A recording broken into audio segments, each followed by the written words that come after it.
নেত্রকোনার কলমাকান্দায় পাহাড়ি ঢলে সড়ক অবকাঠামো ও ফসলের ক্ষতি। নীলফামারীতে বিপদসীমার কাছাকাছি তিস্তার পানি। রংপুরে গঙ্গাচড়ায় তীব্র নদী ভাঙন। বাড়িঘর সব এখন তো কোনো সরকার দোকান এখানে আমাদের কিছু ব্যবস্থা করি না দে, আমাদের ইলে তো সব ভাঙি চুরি যাবে। সিলেটে হাম উপসর্গে থামছে না মৃত্যু। 24 ঘন্টায় প্রাণ গেছে আরো 2 জনের। কুমিল্লায় সরকারি হিসেবে এই হামের টিকা দেয়নি 15,000-এর বেশি শিশু।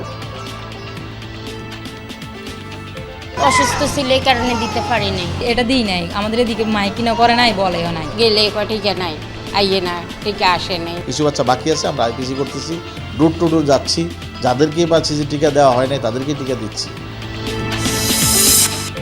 চলন বিলে নিষিদ্ধ চায়না দুয়ারি জালে নির্বিচারে পোনা মাছ শিকার। প্রশাসনের অভিযানেও থামছে না অপতৎপরতা। হুমকির মুখে জীববৈচিত্র্য।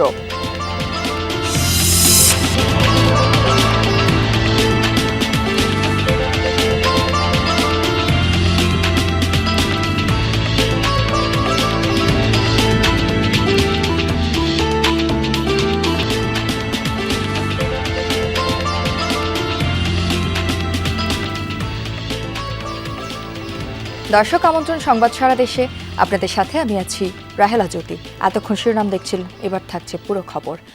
নেত্রকোনার কলমাকান্দায় প্লাবিত এলাকা থেকে নেমেছে পাহাড়ি ঢলের পানি। পানি নামার সাথে বেরিয়ে এসেছে ঢলের ক্ষতচিহ্ন। ক্ষতিগ্রস্ত হয়েছে রোপা আমনের বীজতলা, মৌসুমী সবজি সহ ঘর বাড়ি ও সড়ক। এতে দুশ্চিন্তায় পড়েছেন সীমান্তের খারনই নাজিরপুর ইউনিয়নের বিস্তীর্ণ এলাকার কৃষক। ক্ষতিগ্রস্ত এলাকা পরিদর্শন করে ভুক্তভোগীদের সহায়তার আশ্বাস দিয়েছেন সংশ্লিষ্ট কর্মকর্তারা। নেত্রকোনার কলমাকান্দা সীমান্তবর্তী এলাকা। পাহাড়ি ঢলে ক্ষতিগ্রস্ত হয়েছে বাড়িঘর, সড়ক, ফসলের ক্ষেত। বুক ভরা স্বপ্ন নিয়ে মাঠে নামা কৃষকদের চোখে এখন শুধুই হতাশার ছাপ। পাহাড়ি ঢলে তলিয়েছে সীমান্তের খারনই ও নাজিরপুর ইউনিয়নের অন্তত 15টি গ্রামের কয়েকশো বাড়িঘর। আমনের বীজতলা ডুবে যাওয়ায় চরম অনিশ্চয়তায় পড়েছে কৃষকরা। আমন ধানের ডালা রোপণ করছিলাম, ডালার উপরে বালুইটা একেবারে বরবাদ হয়ে গেছে। দুর্যোগের ব্যাপার, এটা তো কখন কোন সময় আসে এটা তো কেউ ফিরাইয়া রাখতে পারে না। সরকার যদি একটু খেয়াল করে তো ভালো হয়। ঢলের পানিতে ক্ষতিগ্রস্ত হয়েছে মসজিদ, মাদ্রাসা ও প্রাথমিক বিদ্যালয়ের ভবন। নিম্নাঞ্চলের সড়ক ভেঙে ব্যাহত হচ্ছে যোগাযোগ ব্যবস্থা। দুর্ভোগ কমাতে দ্রুত ত্রাণ সহায়তা ও প্রয়োজনীয় ব্যবস্থা নেওয়ার দাবি ভুক্তভোগীদের। দুইটা ঘর ভাঙছে, আবার জ্বালা ফালাইছিলাম, বীজ ফালাইছি, ক্ষেত চাষ লাগাইবো, এই বীজ লইয়া গেছে, বালুটা একটা খুঁজতে লইয়া গেছে। এই রাস্তাটা মনে করেন যে হয়তো কারো গাফিলতির কারণে হয়েছে। আমাদের কর্তৃপক্ষ এই রাস্তাটার প্রতি যদি মানে একটু দৃষ্টি আকর্ষণ করতো তাহলে তো মনে করেন যে রাস্তাটা ভাঙতো না। ক্ষতিগ্রস্ত কৃষকদের তালিকা করে ব্যবস্থা নেওয়ার আশ্বাস দিয়েছে কৃষি বিভাগ। কৃষকদের এইভাবে পরামর্শ দিচ্ছে পরবর্তীতে আপৎকালীন বীজ বেশি উঁচু জায়গায় আমাদের বীজ সরবরাহ মাধ্যমে যেভাবে ব্যক্তিগতভাবে কোম্পানির মাধ্যমে আমাদের সরকারি ভাবে যদি কোনোভাবে সহযোগিতা দেওয়া হয়, বীজ তোলা করে সেগুলো প্রয়োজন মেনে হবে। যদি নষ্ট হয়ে যায় তাহলে পার্শ্ববর্তী উপজেলা বা অন্য জায়গা থেকে সংগ্রহ করে আমাদের যে লক্ষ্যমাত্রা সেটা নির্ধারণ করতে হবে। এদিকে ক্ষতিগ্রস্ত এলাকা পরিদর্শন করেছেন deputy speaker barrister Kaiser Kamal. ক্ষতি কমাতে নদী খাল খননের পাশাপাশি কৃষকদের সহায়তার আশ্বাস তার। প্রকৃতির উপর আমাদের যেমন হাত নাই, ঠিক তেমনি ভাবে প্রকৃতির উপর সবকিছু আমরা ছেড়ে দিতে রাজি না। আমরা চেষ্টা করছি, এইবার যে ক্ষতিটা হয়েছে আশা করছি ইনশাআল্লাহ আগামীতে এরকম ফ্লাশ ফ্লাড আসলে এই ক্ষতির সম্মুখীন কৃষক হবে না, মানুষ হবে না। এর মধ্যে আমাদের যা প্রোটেক্টিং মেজার নেওয়া দরকার আমরা সেটা নিব ইনশাআল্লাহ। হাওর আর সীমান্ত এলাকায় আগাম বন্যা ও প্রাকৃতিক দুর্যোগের ক্ষতি এড়াতে দ্রুত ব্যবস্থা নেওয়ার দাবি স্থানীয়দের। সাইফ আহমেদ, যমুনা নিউজ। উজানের ঢল ও বৃষ্টিতে তিস্তার পানি আবারও বেড়ে বিপদসীমার কাছাকাছি পৌঁছেছে। এতে তিস্তা পাড়ে নিম্নাঞ্চলে স্বল্পমেয়াদী বন্যার শঙ্কা দেখা দিয়েছে। আতঙ্কে চরাঞ্চলের মানুষ। এরই মধ্যে নীলফামারী ও রংপুরে তলিয়ে যেতে শুরু করেছে নদীর তীরবর্তী নিম্নাঞ্চলের ফসলের ক্ষেত। সকাল 9টার দিকে তিস্তার ডালিয়া পয়েন্টের পানি বিপদসীমার 1 সেন্টিমিটার নিচ দিয়ে প্রবাহিত হচ্ছিল। পানির চাপ বাড়ায় দেশের সবচেয়ে বৃহৎ সেচ প্রকল্প তিস্তা ব্যারেজ পয়েন্টে 44টি জলকপাট খুলে দিয়েছে কর্তৃপক্ষ। আগামী 24 ঘন্টায় নদীর পানি বিপদসীমার উপর দিয়ে প্রবাহিত হতে পারে বলে শঙ্কা জানিয়েছে পানি উন্নয়ন বোর্ড। নদী তীরবর্তী নির্মাঞ্চলের বাসিন্দাদের সতর্ক থাকতেও বলা হয়েছে। বাদ দেওয়ার কারণে প্রয়োজন যখন আমাদের পানির প্রয়োজন হয় তখন আমরা পানি পাই না, যখন প্রয়োজন থাকে না তখন আমাদের পানি ছেড়ে দিয়ে আমাদের অনেক ফসলের ক্ষতি, বাড়িঘরের ক্ষতি, গবাদি পশুর ক্ষতি, বিভিন্ন রকম ক্ষতি হয়। আমরা এলাকাবাসী দেখতেছি যে আমাদের অনেক ক্ষতি হচ্ছে। আমরা এই বিষয়ে আমরা সরকারের কাছে আবেদন করতেছি, তিস্তা নদী তাড়াতাড়ি হোক, আমাদের ঘরবাড়ি বাঁচক। এ বিষয়ে আরও জানাতে নীলফামারী থেকে যুক্ত হচ্ছেন সহকর্মী আমিরুল হক। আমিরুল, তিস্তা তীরবর্তী এলাকার অবস্থা এখন কেমন দেখতে পাচ্ছেন, সেখানকার একটু বিস্তারিত জানাবেন। যদি সকাল 6টা এবং 9টার সময় তিস্তা ডালিয়া পয়েন্টের পানি বিপদ সীমার 1 সেন্টিমিটার নিচ দিয়ে প্রবাহিত হলেও দুপুর 12টার সময় সর্বশেষ আমরা জানতে পেরেছি পানি কিন্তু কমে 7 সেন্টিমিটার নিচ দিয়ে প্রবাহিত হচ্ছে। যদিও 7 সেন্টিমিটার নিচ দিয়ে প্রবাহিত হলেও সংখ্যা কিন্তু কাটে নাই, বন্যার সংখ্যা করা হচ্ছে। এ কারণে নিম্ন অঞ্চলে মানুষগুলোকে কিন্তু সতর্ক থাকতে বলা হয়েছে। এবং আপনি জানেন মূলত এই তিস্তা বেষ্টিত এই অঞ্চলে যে মানুষগুলো আছে প্রতি বছরই কিন্তু বন্যা, স্বল্পমেয়াদী বন্যার সাথে যুদ্ধ করেই কিন্তু তারা বেঁচে থাকে। এবং এটা কিন্তু দীর্ঘদিনের একটা দাবি আছে এই অঞ্চলে মানুষের, যাতে তিস্তা মহাপরিকল্পনা যাতে বাস্তবায়ন হয়, তারা স্থায়ী কিন্তু সমাধান চাচ্ছে। প্রতি বছরই দেখা যাচ্ছে যে কোনো না কোনোভাবেই দেখা যাচ্ছে যে বাঁধ ভেঙে বাড়িঘর বিলীন হয়ে যাচ্ছে, তিস্তা চরে দেখা যাচ্ছে যে তাদের মানুষ, এইসব মানুষের স্বপ্ন, আশা, আকাঙ্ক্ষা বিলীন হয়ে যাচ্ছে। তারা মূলত চাচ্ছেন যেভাবেই হোক, এই সরকার যেহেতু প্রতিশ্রুতি দিয়েছে, প্রধানমন্ত্রী সংসদে বলেছেন যে যেভাবেই হোক তিস্তা মহাপরিকল্পনা বাস্তবায়ন হবেন, এবং এই কারণে তারা এবার কিন্তু আশায় বুক বেঁধেছেন যাতে তিস্তা মহাপরিকল্পনা বাস্তবায়ন হবে। এবং আপনি জানেন যে এই মৌসুমে 6ষ্ঠবারের মতো কিন্তু স্বল্পমেয়াদী বন্যায় কিন্তু ভাসিয়েছে এই অঞ্চলের মানুষের। আমরা দেখেছি বিস্তীর্ণ ফসলের মাঠ কিন্তু ক্ষয়ক্ষতি হয়েছে এবং বাড়িঘর বিলীন হয়েছে। আপনি জানেন যে নীলফামারী মূলত হচ্ছে কৃষি প্রধান একটি জেলা। এখানে প্রচুর পরিমাণে, বিশেষ করে তিস্তা চর অঞ্চলে কিন্তু শাকসবজি, বাদাম, ভুট্টা, গম চাষ হয়। কিন্তু এইবারে ষষ্ঠবারের মতো এই বন্যায় প্লাবিত হওয়ার কারণে দেখা গেছে যে এই ফসলগুলা কিন্তু ঘরে তুলতে পারে নাই। তবে ডালিয়া পয়েন্টের যে পানি উন্নয়ন বোর্ড কর্তৃপক্ষ যেটি বলছে যে 24 ঘন্টার মধ্যে বলা যাচ্ছে না, আবার হয়তো পানি। আমিরুল, আপনাকে ধন্যবাদ। তিস্তার পানি কমা বৃদ্ধির সাথে ভয়াবহ ভাঙন দেখা দিয়েছে রংপুরের গঙ্গাচড়া উপজেলার কাচারিপাড়া এলাকায়। ঝুঁকিতে কয়েক হাজার হেক্টর আবাদি জমি, সরকারি বেসরকারি প্রতিষ্ঠান সহ হাটবাজার। আতঙ্কে দিন কাটাচ্ছে নদী তীরবর্তী এলাকার মানুষ। অভিযোগ, এখনও ক্ষতিগ্রস্ত এলাকায় দেখা মেলেনি কোনো জনপ্রতিনিধি, উপজেলা প্রশাসন কিংবা সংশ্লিষ্ট দপ্তরের কর্মকর্তাদের। তবে ভাঙন রোধে ঊর্ধ্বতন কর্তৃপক্ষের সাথে যোগাযোগ চলছে বলে জানিয়েছে পানি উন্নয়ন বোর্ড। দাদুর ঘরে বাবা বাড়ি ঘর মোর দড়িয়া। রংপুরের গঙ্গাচড়া নোহালির কাচারিপাড়ার বয়োবৃদ্ধা গৃহবধূ সুলতানা বেগম। সামর্থ্যবান এই নারীর সাজানো গোছানো 45 বছরের সংসারের পাকা বাড়িঘর চোখের সামনে বিলীন হচ্ছে তিস্তায়। এই ক্ষতির দায় নেবে কে? তিস্তার ভাঙনে সুলতানার মতো নিঃস্ব মানুষের সংখ্যা বাড়ছেই। নদীর বাম তীরে নোহালী ইউনিয়নের 2, 7 ও 8 নং ওয়ার্ডের বাসিন্দারা দিশেহারা। এখানে বাড়ি করলাম, সে বাড়িটা বর্তমানে আবার নদী ধরে ভাঙি দিয়া, তারপরে পাশাপাশি করলাম, সেও বাড়ি নদীর উপর পড়ছে। জমি জায়গা প্রায় 40 বিঘা ছিল আমার শ্বশুরের, সব চলে গেল নদীতে। বাড়িঘর সব এখন তো থাকার কোনো উপায় নেই। সুলতানার পাকা বাড়িটির পশ্চিম অংশে ছিল স্বেচ্ছাশ্রমে নির্মিত 1,500 মিটারের একটি বালুর বাঁধ, যা রক্ষা করছিল ভাটিতে থাকা চরনোহালি, সফিয়ার পাড়া, মেম্বার পাড়া, মিনার বাজার, আশ্রয়ন বাজার, শখের বাজার সহ আশেপাশের শত শত বসত ঘর, হেক্টরের পর হেক্টর আবাদি জমি। 1 সপ্তাহের ব্যবধানে বাঁধটি বিলীন হওয়ায় তিস্তার এই ভাঙন তাণ্ডব। এখান থেকে মিনার বাজার কয়েক হাজার বাড়ি সম্পূর্ণ বিলীন হয়ে যাবে, নদী করবে। সরকার দখল এখানে আমাদের কিছু ব্যবস্থা করি না দে, মনে করেন না হইলে আমাদের ইলে তো সব ভাঙি চুরি যাবে। স্থানীয়দের অভিযোগ, এমন পরিস্থিতির পরেও ক্ষতিগ্রস্ত এলাকায় দেখা মেলেনি কোনো জনপ্রতিনিধি, উপজেলা প্রশাসন কিংবা পানি উন্নয়ন বোর্ডের কর্মকর্তাদের। দ্রুত বেড়িবাঁধ ও তিস্তা মহাপরিকল্পনা বাস্তবায়নের দাবি তাদের। শুনিতে নদীর বান্ধন হবে কিন্তু কোনো পদক্ষেপ নিচ্ছে না। এক এক করে 5-6 জায়গায় দরখাস্ত দিলাম, কেউ গুরুত্ব দিল না। পানি উন্নয়ন বোর্ড বলছে নদীর ডান তীরে স্থায়ী রক্ষা বাঁধ ও পিচিং আছে, আর হাজার হাজার মানুষের বসতি, আবাদি জমি, শিক্ষা ও ধর্মীয় প্রতিষ্ঠান গড়ে উঠেছে নদীর মাঝে জেগে ওঠা চরে।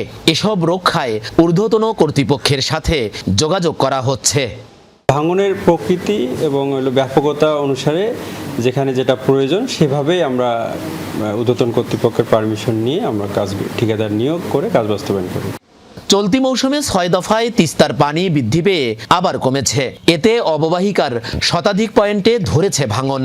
বাঁধ নেই পানি উন্নয়ন বোর্ডের বিভিন্ন বাঁধও। চরনোহালী, কাচারিপাড়া সহ আশেপাশের এলাকার অন্তত 1000 পরিবারের বসত ভিটে, হাজার হাজার হেক্টর আবাদি জমি, সরকারি বেসরকারি স্থাপনা, বাজার তিস্তার ভাঙন থেকে রক্ষা করতে হলে এখনই ঠিকাদার নিয়োগের মাধ্যমে ফেলতে হবে geo bag.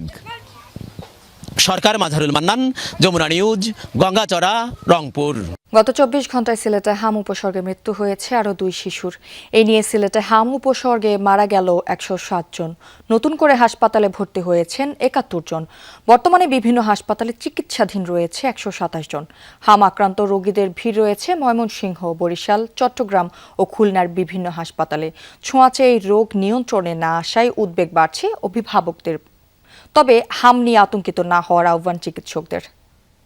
Comilla medical college হাসপাতালের হাম ওয়ার্ডে এখনও ভর্তি প্রায় 50 শিশু। উদ্বেগজনক তথ্য হচ্ছে এদের 42 জনই কখনো হামের টিকা নেয়নি। অভিভাবকদের কেউ কর্মসূচির খবর জানতেন না, আবার কেউ নানা অজুহাতে সন্তানকে টিকাদান থেকে বিরত রেখেছিলেন। ফলস্বরূপ প্রতিরোধযোগ্য ছোঁয়াচে রোগে কাতরাচ্ছে শিশুগুলো। হাসপাতালে কাটছে 10 মাস বয়সী শিশু আব্দুল্লাহর দিন রাত। চাঁদপুরের হাজীগঞ্জ থেকে ছেলেকে নিয়ে কুমিল্লা মেডিকেলের হাম আইসোলেশন ওয়ার্ডে এসেছেন মা মরিয়ম। একই অবস্থা 4.5 বছরের শিশু ইসফিয়া ও 11 বছর বয়সী মারুফা আক্তারের। তারা কেউই হামের টিকা নেয়নি। হাসপাতালে চিকিৎসাধীন 48 শিশুর 42 জনেরই একই অবস্থা। ওইদিকে দেই নেই, অসুস্থ ছিল এই কারণে দিতে পারি নাই। এটা দিই নাই, আমাদের এদিকে মাইকিনও করে নাই, বলেও নাই, আর আমরাও যোগাযোগ করি না। জানি না যে হামের টিকাতে, অন্য টিকাতে জানি, কিন্তু আমরা চাই যে হামের টিকাতে প্রতি স্কুলে নিয়ে নিয়ে দেয়। অভিভাবকদের অনেকেই টিকাদান কর্মসূচি সম্পর্কে সচেতন নন। এতে সময় মতো টিকা নিতে পারেনি শিশুগুলো। পরিণামে হাসপাতালে কাতরাচ্ছে অবুঝ প্রাণ। বাচ্চা অসুস্থ থাকে, ক্যাম্পেইন চলাকালীন বাচ্চার টিকা দিতে পারতেছে না, কারণ অসুস্থ সময় ওই টিকাটা দেয় না। 6 মাসের পর নাকি টিকা দেয়, 6 মাস পূর্ণ হলে। এর আগে টিকা দেওয়া হয় না। এখন গেলে টিকা নাই, আইয়ে না, টিকা আসে নাই। চিকিৎসকরা বলছেন সময় মতো টিকা নিলে হামের মতো সংক্রমণ রোগ থেকে সুরক্ষা পাওয়া সম্ভব। বাচ্চারা আগে কোনো টিকা নেয় নাই, মূলত টিকা না নেওয়ার কারণেই এরা আক্রান্ত হচ্ছে বেশি। এদের বয়স 2-3 বছর বা 5-6 বছর, এরা কোনো টিকাই নেয় না, আর যারা টিকা নেয় তারাই বেশিরভাগ হামে আক্রান্ত হচ্ছে। আমাদের এখানে মিজলস আইসোলেশন ওয়ার্ডে ভর্তি আছে 48 জন রোগী, এবং আমরা তাদের হিস্ট্রি নিয়ে দেখেছি শুধুমাত্র 6 জন রোগী মিজলসের ভ্যাকসিন পেয়েছে, বাকি 42 জন রোগী মিজলসের ভ্যাকসিন পায়নি। সম্প্রতি জেলার 17 উপজেলায় 8,43,815 শিশুকে হামরুবেলা টিকা প্রদানের লক্ষ্যমাত্রা নির্ধারণ করা হয়েছিল। তবে টিকা নিয়েছে 8,28,592 জন শিশু। এর মধ্যে 15,223 জন শিশু টিকা নেয়নি। বিভিন্ন কারণে বাদ রয়ে গেছে, এদেরকে আমরা চেষ্টা করছি এই মাসের মধ্যে এটা আমরা 100% অলরেডি আমাদের হয়ে গেছে। কিছু বাচ্চা বাকি আছে, আমরা আইপিসি করতেছি, ডোর টু ডোর যাচ্ছি, যাদেরকে পাচ্ছি যে টিকা দেওয়া হয় নাই তাদেরকে টিকা দিচ্ছি। স্বাস্থ্য বিশেষজ্ঞরা বলছেন টিকা না নেয়ার কারণেই মাথাচাড়া দিয়েছে ছোঁয়াচে রোগ হাম। শিশুর জীবন রক্ষা এবং সংক্রমণের ঝুঁকি কমাতে তাই সময় মতো টিকা দেওয়ার বিকল্প নেই। খোকন চৌধুরী, যমুনা নিউজ, কুমিল্লা। বেসরকারি ব্যবস্থাপনায় হজ যাত্রীদের জন্য 3টি হজ প্যাকেজ ঘোষণা করেছে হজ agencies association of Bangladesh HAB. বিশেষ হজ প্যাকেজের খরচ পড়বে 7,91,000 টাকা। সকালে রাজধানীর একটি হোটেলে বেসরকারি ব্যবস্থাপনায় আগামী বছরের হজ প্যাকেজ ঘোষণা করে হাব।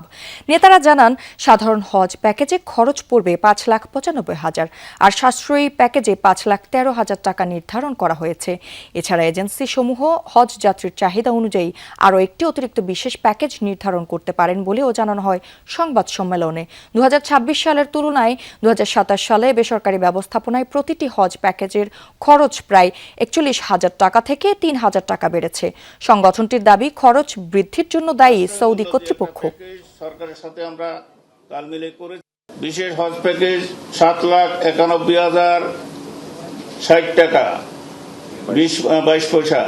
হজ প্যাকেজ 2 নম্বর যেটা সাধারণ, সর্বমোট মূল্য হচ্ছে 5,95,580 টাকা 28 পয়সা। সাশ্রয়ী মূল্য যে একটা প্যাকেজ সরকারের সাথে আমরা তাল মিলে করেছি, সেটার সর্বমোট মূল্য হচ্ছে 5,13,545 টাকা 6 পয়সা। বর্ষা এলেই চলন বিলে শুরু হয় অসাধু মৎস্য শিকারীদের পোনা মাছ নিধনের তাণ্ডব। চায়না দুয়ারি জাল দিয়ে নির্বিচারে ধরা হয় পোনা মাছ। এরপর তা চলে যায় স্থানীয় হাট বাজারে। নিষিদ্ধ এই জাল থেকে রেহাই পাচ্ছে না বিভিন্ন জলজ প্রাণীও। মাঝে মধ্যে অভিযান চললেও প্রশাসনের চোখ ফাঁকি দিয়েই চলে মৎস্য নিধন। এতে হুমকির মুখে পড়েছে চলন বিলের জীববৈচিত্র্য। দেশের সর্ববৃহৎ জলাভূমি চলন বিল। নাটোর, সিরাজগঞ্জ ও পাবনায় মিঠা পানির এই জলাধারের অবস্থান। মাছসহ জীববৈচিত্র্য ভরপুর এই বিল। তবে নিষিদ্ধ চায়না দুয়ারি জালের কারণে হুমকির মুখে চলন বিলের জীববৈচিত্র্য। এই জাল দিয়ে বিলের পুঁটি, ট্যাংরা, শোল, টাকি সহ বিভিন্ন ধরনের পোনা মাছ শিকার করেন জেলেরা। বেশিরভাগ জালে মাছের সাথে সাপ, কুইচা, কাঁকড়া, ব্যাঙ, শামুক সহ বিভিন্ন জলজ প্রাণীও আশঙ্কাজনক হারে মারা যায়। আমরা একটা বিষাক্ত জাল নামাইছি কোম্পানি, এই জালগুলা দিয়ে মাছ, পোকামাকড়, সাপ সব প্রাণী মাইয়া শেষ করতেছে। এখন মাছের খুব অভাব অনাটন। চায়না দুয়ারি জাল নিয়ে এই মাছ মারে। যখন এই মাছটা ডিমওয়ালা মাছ, যখন ডিমওয়ালা মাছ এই ছোট মাছ থাকতে তারা মাছটা ধরে ফেলে।